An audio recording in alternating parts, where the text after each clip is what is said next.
Good morning, everybody. This is the feedback for Unit 11. I hope you had a nice week. First of all, let me tell you that for those of you who haven't uploaded their text yet, I really would like you to do this as soon as possible. You remember the deadline was last Friday, and there are at least another 10-15 students who have not yet uploaded their text. So it would be great if you could do that as soon as possible. Then your text. So for those of you who have uploaded the texts and feedback to other texts, I would like to say thank you. Also thank you to Katie for your great work, and I know that students appreciate the work you're doing. So I do think that we are having some problems. I mean, there is still kind of some space of improvement, right? So you have a bit of time, but it would be great if you would engage more seriously with these exercises. I do think, so you have read it as well from Katie's feedback, there is a problem of plagiarism in many cases.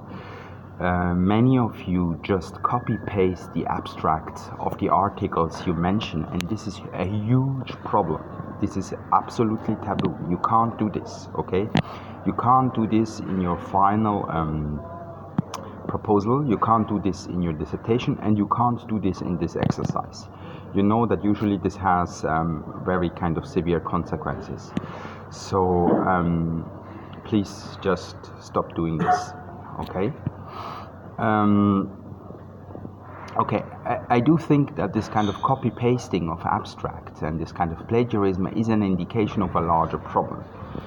Namely, the problem that some of us are having with this literature review and what it means to do a literature review. Because those of you who are not copy-pasting the abstracts of these articles are inventing new abstracts. But this is not the point of a literature review.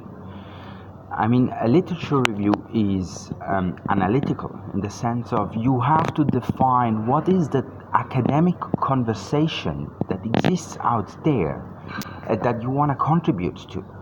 So we don't want to have this kind of decontextualized abstracts kind of summarizing what is in a text, but rather what contribution this article is making to a larger conversation that is academic, that is in applied linguistics. You see, this is a kind of completely different approach to the literature review. So the point is not to test whether you're able or not to summarize an article. That's not the point. But rather to situate the article in a larger academic debate, in a larger academic conversation. And this is the goal, right? So I would really urge you to go back to your texts and try to reframe them accordingly. I mean, another issue is that many of you, especially in SLA-oriented work, are drawing on quite old texts. I mean, there is nothing bad of kind of going back to kind of the classical texts, but it is important that your research remains up to date. I mean, that you kind of address again conversations that are at the core of what people do at the moment. And one powerful way of doing this is to go back to your tutor's work. So you need to read the work. So for those of you working in SLA, in TESOL, read the work by Andrea, by Anna, by Katsuya. See who are they citing, and that will allow you to really engage with what is done at the moment in your fields. The same for you, for those of you who are more in socially oriented kind of domains of applied linguistics. Read your work. Read the work of John O'Regan, John Gray, Miguel, Rouhani, whoever you want to read, but be careful not to kind of cite and draw on outdated research. What else? then when you address, when you go into the texts, it would be important not to, in your literature review, not only to kind of point to the results of what these articles kind of present, the findings, but rather it would be also important to look at the methodology, how they came, how did they produce these findings, how did they generate these results, and what can you learn from this, and what is this saying again about the larger conversation that the field is having at the moment, right? Because again, we don't have to look at these findings in a contextualized manner, but the findings tell us a lot about the way people generate the data, produce data, analyze data, and this needs to go into your literature review. Okay? Another aspect that is important is that the different texts that you cite in your literature review need to be coherent, need to be again part of the same conversation. So in many cases you have chosen texts which contradict each other, which stand in opposition to each other.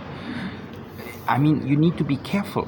I mean, not only because they are talking about the same, it means that they do the same, that they represent the same positioning, right? So this is very dangerous. You need to make sure that to understand what is the position that these kind of texts that you mentioned occupy within this larger conversation. What are the kind of stances that they are taking? What are they arguing for? What are they arguing against? So, for example, those of you who work in the domain of language commodification, if you want, I mean, mentioning Heller, O'Regan, and François Grain in the same literature review is in a way kind of, you can't do that. I mean, they are all kind of pointing to different processes. Or you can choose them, but then you need to be very careful and very clear about what is their relation to each other. How do they stand?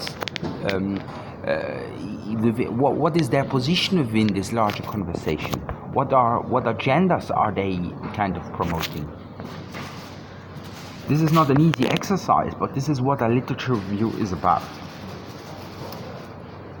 And then again, what is important is that when you present your literature review, you need always to kind of add your rational and your research question, because your literature review makes only sense within the larger kind of frame of your project. So again, a decontextualized literature review is not helpful, not for yourself nor for us, but it needs to be in line with your rational and your research question. Basically, what I'm saying is this has been a first step, a first attempt. Good, it's a first draft, but you all need to go back, or most of you at least need to go back to your literature review and rework it fundamentally. Okay, so most of you did get feedback from Katie, so you know already what you have to do. But please take these exercises seriously. At the moment, the level of what you have done is not sufficient. So it needs more work. It's not the end of the world, it's not a disaster, it's okay, but it needs more work. And really, please take these exercises seriously. As you know, Isabel has informed you about this. On the 14th of February, there will be what we call a dissertation clinic, where you will get 10 minutes to ask questions, okay, about your work. And then you will have time to rework your proposal and to submit it 10 days later. You find all this information on Moodle. I'm gonna send another email with all this information about what will happen from now on. But I would say that in the next couple of days, your job is to really rework your literature review, because it really needs more work. Okay, guys, don't give up. This is normal. We are all learning. It's just that it needs more engagement. Okay. Thank you very much, and see you soon. Bye-bye.